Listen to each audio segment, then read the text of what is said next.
Paper Crafters, welcome to another Design with Jo video. I'm Joanne Rogers, a Stampin' Up! Demonstrator in Central Alberta, Canada, and I've been designing with you in mind since 1999. Today I want to share a really fun project with you. It is a mini milk carton, which has been around for a little while, but we have dressed it up this time with the Snowman Season paper, which is really, really cute. So let's get started. I want to show you how to make these.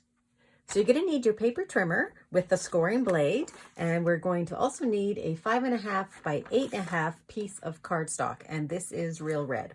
So you're going to pull out the arm on your cutter. It comes apart, and this is the new one. It doesn't come apart, it comes out. And we are going to score it on the long edge at 2. So just line your paper up against the lip at the 2 mark, not the 2. These are centimeters, so this is inches. This is 2 inch, 4 inch, 6, 8. So it's easy to remember these measurements. 8. Okay, and then we're going to turn it 90 degrees, and we're going to score it at 2, 4, and 5. So we're done with the scores. So now you're going to take your paper and you're going to burnish on all of your score lines. And now you've done all of your folding, we are just going to cut off this little bit down here. So I have my little square. This is just my 1/2 inch piece on the side. And I have my little tiny square at the top. So it helps if you know that. You're looking at that one and you're going to take this long piece off at the bottom. So I'm just going to cut up. And I always like to give just a little bit. Instead of cutting directly on the score line, I like to cut just at a little bit of an angle because then it will fold in nicely. And then what you also need to do is cut up on each of these bottom score lines just to that first 2-inch score.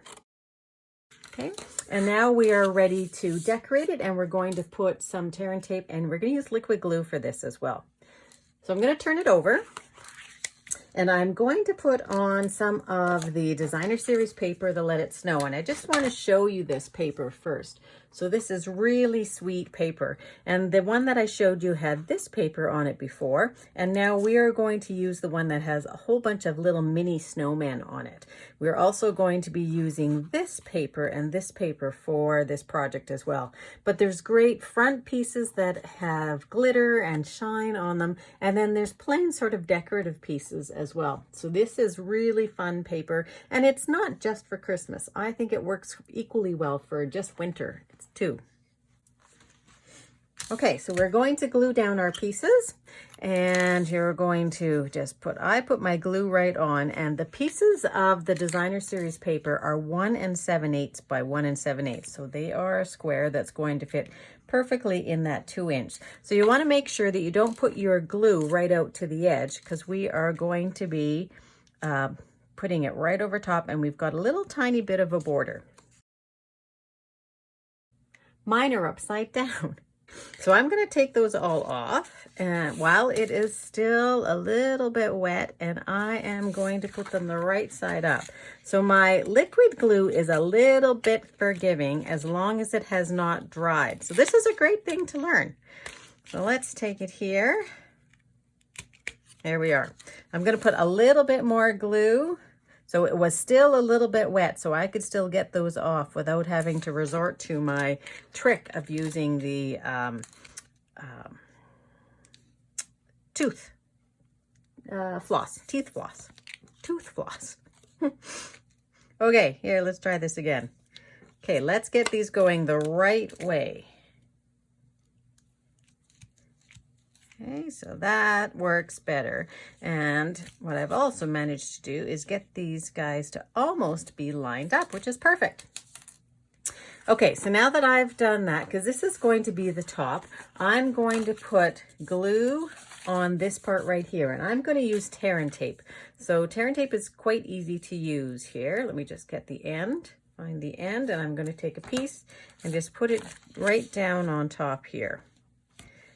And we basically are putting it on the front of our sides. And I'm going to take that off. and then just lay the top right over top of there, and it will line up perfectly. Okay, so that is going to be this part of the box. Now I like to see where I've joined it going towards the back. So I'm going to say that that's going to be the back and this is going to be my front. So then I'm going to push in the piece that is my front. I'm going to push in the bottom, and then I'm just going to glue, put again liquid glue, because I like how this works. I'm going to put it over top.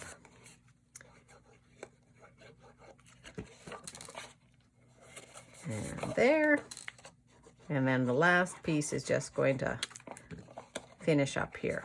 Okay, and you've got, that makes a great firm bottom to your box. And then I have a treat, and I'm going to find where that front is again. So this is the front of my box, and I can tell because there's the join. And I'm going to take my marshmallow snowman, or Santa actually, and put it inside. It will just fold in there perfectly, and it's not too heavy. And then what I'm going to do with that folded piece at the back, so the join piece at the back, I'm going to hold it and I'm going to push in with my fingers, and I'm going to squeeze the top together. Now I found that this is the best way to do this box. Rather than try and put fold lines that go this way, I found if I just try and push it in, it works really well, and you'll get a nice finish to the edge. And here I just need to push in with my finger a little bit, my fingernail. Okay, so there is your box. Now we're just going to finish it off, and we're going to decorate it. So I have found that a 1/8 inch hole punch works just fine. So I can just put this into the side, line that up, and punch, and go in from the other side, line it in from the side, and punch. And I'm just eyeballing here because we're going to be covering this up a little bit. You do need to use some of your strength a little bit there. Okay, so again, I'm making sure I still have the front here. And now we're ready to decorate our box, and I have pulled out the largest of the stitched circle dies, and I've also cut from the shaded spruce, I've cut one of the ornate frames. So this is the ornate frames from the holiday catalog, which are being carried over, and it's this fellow right here that I've cut. Okay, so it's that little piece there. These are wonderful frames. And I'm just going to glue my circle right on top, and I'm going to use liquid glue for that. And I'm going to put my glue onto my shaded spruce piece as opposed to putting it onto my piece of white, because I want to make sure that I don't get glue on the back where it's going to be seen. So I'm just going to place that right over top, let that just sort of dry a little bit. And then I'm just going to do a little bit of stamping. I'm just taking some of the Coastal Cabana and I'm stamping right over top. You could stamp off if you wanted and then stamp. And I'm going to use the Blueberry Bushel and just do the to and from, which is also in the stamp set that goes with the Let It Snow paper, the Snowman Season. So I'm going to take this piece of my designer series paper, and I have cut this down because this little snowman here fits perfectly in the Snowman Builder punch. So I'm going to punch him out using the punch. So I've cut it down because I don't want to cut all the other paper, all the other pieces that are in the Snowman Builder punch. So because it's a small piece of paper, I'm taking a Post-it note. It's going to go on top.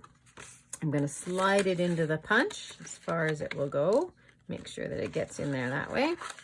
So this is a small piece, but it will fit in there. Okay, and then you're just going to punch, and you'll see there really isn't any border on the snowman, which is perfect. So we're just going to punch him out. We will get a couple of the arms punching out as well, but we are not going to use that, and that's just scrap paper. And he is just going to go over top there with a couple dimensionals. And I've also just colored one of the hats, and I'm going to give him a hat as well, just with a little bit of glue. And I don't know why it is a him, but it is a him as opposed to a her. My glue does not really want to come out of there real well. Okay, so I've got some glue, and I'm just going to place that over top let that dry for just a moment. Now you do want to use liquid glue here because of the glitter. The glitter is got a little bit of a rough edge, so your snail will definitely not work. You could use a glue dot, I suppose. That would work as well. I'm just going to let that set up for a moment. While it's setting up, I'm going to punch out 2 holes on my ornate frame, which is my tag top. And I'm just going to hopefully not get there we go, not get the hat moved around too much. I think I want it on a little bit more of an angle. Now I'm just going to let that dry. So now that that has dried, I'm taking about a 12-13 inch piece of our polka dot tulle ribbon. I'm just folding it in half, and I've created a point here, and I'm going to go in from the front of the tag on the right hand side hole and pull it through. Go into the box. This is the hardest part, getting it through there. If you need to pull in take your pick tool, or if your paper piercing tool, you might need to do that. I'm gonna turn that around now and come back through that hole.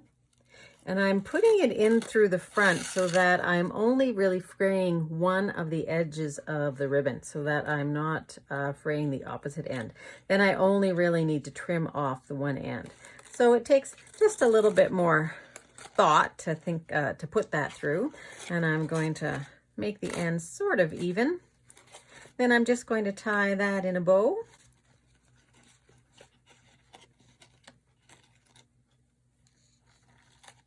And when I tie a bow, I make my first loop on the right hand, and then I'm coming around from the back of the bow with the other one to create my other loop. And when I do that, what I end up with are my 2 ends are going to go off to the bottom. Let me try that again. There we go. Doesn't want to today. I've got a little, I could probably have had just a teeny bit more ribbon there, but I'm just going to play a little bit with my ends and pull them out just so that I have a nice little end. And I'm just, actually I don't even need to trim off that end too much. It looks pretty good. So there you go. There is your box. So I'm going to show you a couple other ones that I made here. So I'll bring in that first one again. So this little guy as well is a very happy lady, I would think she looks like. And then we have the cute little snowman with the scarf on. And this one here, you can see I did put my snowman upside down. So some of the things you need to watch for. This guy here is the Snowman Builder Punch by itself. And then I have one more, which is this fellow here, and he almost looks a little bit like he's looking sideways at someone. So you can decorate these with all different paper, and they all will have a different look to them. I hope this idea gave you some inspiration, and you're going to give it a try. Think about what little things you can put in these boxes to give to somebody else. So you can purchase any of the supplies that I use for this design by clicking on the links in the description below. And if you live in Canada and you don't yet have a Stampin' Up! Demonstrator, I would love to be your gal. You can also find me at www.designwithjo.ca. I post regularly, and I'd be great to have you join in. If you're curious about having your own paper crafting business, I've got a growing team of creative Canucks here in Canada. We're a bunch of wonderful crafters, and we're always looking for new friends. Thanks, and have a great paper crafting day.